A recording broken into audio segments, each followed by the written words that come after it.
സന്തോഷത്തോടുകൂടെ ജീവിക്കാനാണ് നമ്മളൊക്കെ ഇഷ്ടപ്പെടുന്നത്. നമുക്കിഷ്ടം എപ്പോഴും സന്തോഷിക്കണമെന്നാണ്.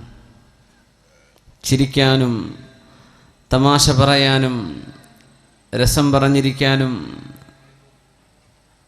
ടൈം പാസ്, ഇതൊക്കെ പുതിയ ജനറേഷൻ്റെ ചില കോമൺ ടേംസുകളാണ്. ഒരു സത്യവിശ്വാസിക്ക് എത്രത്തോളം സന്തോഷിക്കാൻ കഴിയും, എപ്പോഴാണ് സന്തോഷിക്കുക, എങ്ങനെയാണ് സന്തുഷ്ടമായൊരു ജീവിതം ഇവിടെയും പരലോകത്തും ഉണ്ടാവുക, ഇതിനെക്കുറിച്ചാണ് നമ്മൾ ചർച്ച ചെയ്യാൻ പോകുന്നത്. ഡോക്ടർ മുഹമ്മദ് ബിൻ അബ്ദുറഹ്മാൻ അൽ അരീഫി ജീവിച്ചിരിപ്പുള്ള ഒരു പണ്ഡിതനാണ്, ചെറുപ്പക്കാരനായൊരു ദാഇയാണ്. അദ്ദേഹം തൻ്റെ സഹപ്രവർത്തകനായൊരു വലിയ ഒരു പ്രബോധകനെ സംബന്ധിച്ച് പറഞ്ഞു, ലണ്ടൻ ഹോസ്പിറ്റലിൽ സീരിയസ് സർജറിക്ക് വിധേയമാവാൻ വേണ്ടി അദ്ദേഹത്തെ കൊണ്ടുപോയപ്പോൾ അദ്ദേഹത്തെ പരിശോധിക്കുന്ന ഡോക്ടർ, അതും ലണ്ടനിലെ ഏറ്റവും പ്രഗത്ഭമായ VIP-കൾ മാത്രം ട്രീറ്റ് ചെയ്യപ്പെടുന്ന ഒരു ഹോസ്പിറ്റൽ, ഹാർട്ട് അറ്റാക്ക് വന്ന് ഓപ്പറേഷൻ തിയേറ്ററിലേക്ക് കടന്ന ഈ മുസ്ലിമായ പ്രബോധകനായ ആലിമായ ആളിൻ്റെ മുഖത്തെ സന്തോഷം കണ്ടപ്പോൾ ഡോക്ടർ ചോദിച്ചു, നിങ്ങൾക്ക് പേടി തോന്നുന്നില്ലേ? അദ്ദേഹം പറഞ്ഞു, ഇല്ല. എന്നാൽ നിങ്ങളോട് ചില കാര്യങ്ങൾ എനിക്ക് പങ്കുവെക്കാനുണ്ട്. ഞാൻ ജീവിതത്തിൽ ഒരുപാട് സമ്പാദിച്ചു കൂട്ടിയ ആളാണ്, ഒരുപാട് സമ്പാദ്യമുണ്ട്, മക്കളുണ്ട്, ഭാര്യയുണ്ട്. അതിനപ്പുറത്തേക്ക് ഞാൻ ചെയ്യാത്ത തിന്മകളില്ല. മദ്യപാനവും വ്യഭിചാരവും തോന്നിവാസങ്ങളെല്ലാം ഞാൻ ചെയ്തിട്ടുണ്ട്. അദ്ദേഹം പറഞ്ഞു, ലോകത്ത് ഞാൻ സഞ്ചരിക്കാത്ത, ചെന്ന് കാണാത്ത പ്രദേശങ്ങളോ നാടുകളോ ഇല്ല. പക്ഷേ എന്നിട്ട് പോലും പലപ്പോഴും ഒരാത്മഹത്യ ചെയ്തുകൂടെ എന്ന് ഞാൻ ആലോചിച്ചു പോയിട്ടുണ്ട്. ഒരു ഡോക്ടർ പറയണം, പ്രഗത്ഭനായൊരു ഡോക്ടർ. ഇത് ഉദ്ധരിക്കുന്നത് ഡോക്ടർ അരീഫി അദ്ദേഹത്തിൻ്റെ ഗ്രന്ഥത്തിൽ സൂചിപ്പിക്കുകയാണ്.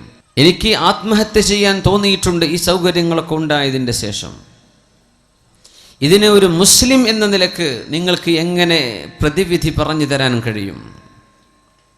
അദ്ദേഹം പറഞ്ഞു, ഡോക്ടർ, നിങ്ങൾക്ക് കണ്ണിന് ആനന്ദം നൽകാൻ നിങ്ങൾ എന്ത് ചെയ്യും? അദ്ദേഹം പറഞ്ഞു, ഞാൻ എൻ്റെ കണ്ണിനെ അഴിച്ചുവിടും, പ്രകൃതിയുടെ ഭംഗി കാണാൻ ഇഷ്ടപ്പെടുന്നതൊക്കെ ഞാൻ കാണും. അയാൾ മുസ്ലിമല്ല. അവിടെ ചോദിച്ചു, കാതിന് സന്തോഷം കൊടുക്കാൻ നിങ്ങൾ എന്ത് ചെയ്യും? അയാൾ പറഞ്ഞു, ഞാൻ മ്യൂസിക് കേൾക്കുന്നു പറഞ്ഞു.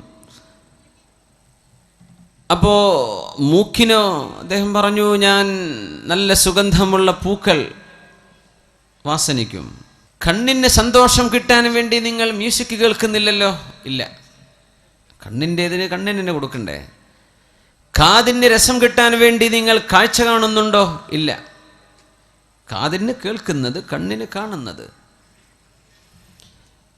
എന്നാൽ നിങ്ങളുടെ ഹൃദയം, അലാ ഇന്ന ഫിൽ ജസദി മുദ്ഗതൻ ഇദാ സലുഹത് സലുഹൽ ജസദു കുല്ലുഹു വഇദാ ഫസദത് ഫസദൽ ജസദു കുല്ലുഹു അലാ വഹിയൽ ഖൽബ്. നിങ്ങളുടെ ഹൃദയത്തിൻ്റെ സന്തോഷം പിടിച്ചു നിർത്തുന്ന ഹൃദയത്തിൻ്റെ ഒരു അവയവമുണ്ട്.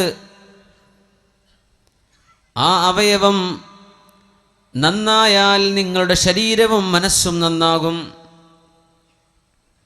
ആ അവയവം മോശമായാൽ നിങ്ങളുടെ ശരീരവും മനസ്സും മോശമാകും. അലാ വഹിയൽ ഖൽബ്, അത് ഹൃദയമാണ്, അത് ഹൃദയമാണ് എന്ന് റസൂലുള്ളാഹി സ്വല്ലല്ലാഹു അലൈഹി വസല്ലം. ഹൃദയത്തിൽ നിന്ന് സന്തോഷം കിട്ടണമെങ്കിൽ ഹൃദയത്തിൻ്റെ ആവശ്യം നിർവഹിക്കപ്പെടണം. ഹൃദയത്തിന് കിട്ടേണ്ട ഭക്ഷണം കൊടുക്കണം.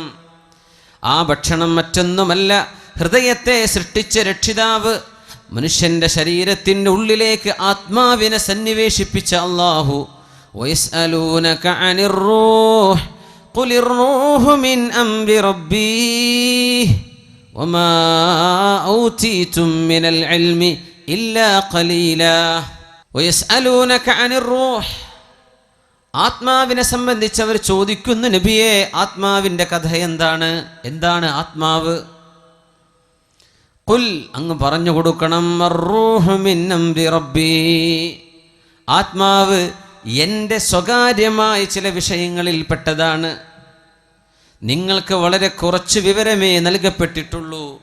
ആത്മാവ് അള്ളാഹുവുമായി ബന്ധിക്കുമ്പോഴേ ഹൃദയത്തിൻ്റെ ഭക്ഷണമാകുന്നുള്ളൂ.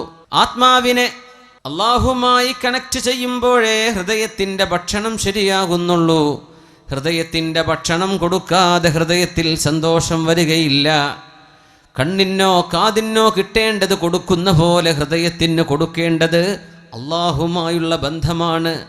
ആ ബന്ധം നൽകാത്ത കാലത്തോളം ആത്മഹത്യാപരമാണ്. നിങ്ങളുടെ ജീവിതം സന്തോഷം കിട്ടുകയില്ലെന്ന് ഈ മുസ്ലിമായ ദാഇയും പ്രബോധകനും തന്നെ ചികിത്സിക്കാൻ പോകുന്ന ഡോക്ടറെ ചികിത്സിക്കുന്ന രംഗം മഹാനായ അല്ലാമ അരീഫി അദ്ദേഹം രേഖപ്പെടുത്തിയിട്ടുണ്ട്.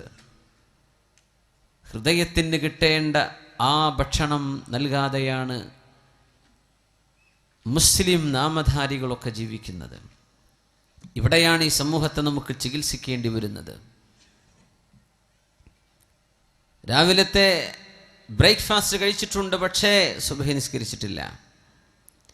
ശരീരത്തിൻ്റെ ഭക്ഷണം കൊടുത്തു, ഹൃദയത്തിൻ്റെ ഭക്ഷണം കൊടുത്തില്ല. ഉച്ചയ്ക്ക് ഭക്ഷണം കഴിച്ചിട്ടുണ്ട്, ളുഹ്ർ നിസ്കരിച്ചിട്ടില്ല. വൈകുന്നേരത്ത് സ്നാക്ക് കഴിച്ചു, പക്ഷേ അസ്ർ നിസ്കരിച്ചിട്ടില്ല. രാത്രി ഭക്ഷണം കഴിക്കുന്നുണ്ട്, മഗ്രിബും ഇശാഉം നിസ്കരിച്ചില്ല. ശരീരത്തിന് കൊടുക്കാനുള്ളതൊക്കെ കൊടുത്തു, ഹൃദയത്തിന് കൊടുക്കാനുള്ളത് കൊടുത്തില്ലെങ്കിൽ മനുഷ്യൻ്റെ മനസ്സിന് സമാധാനം ലഭിക്കുകയില്ല.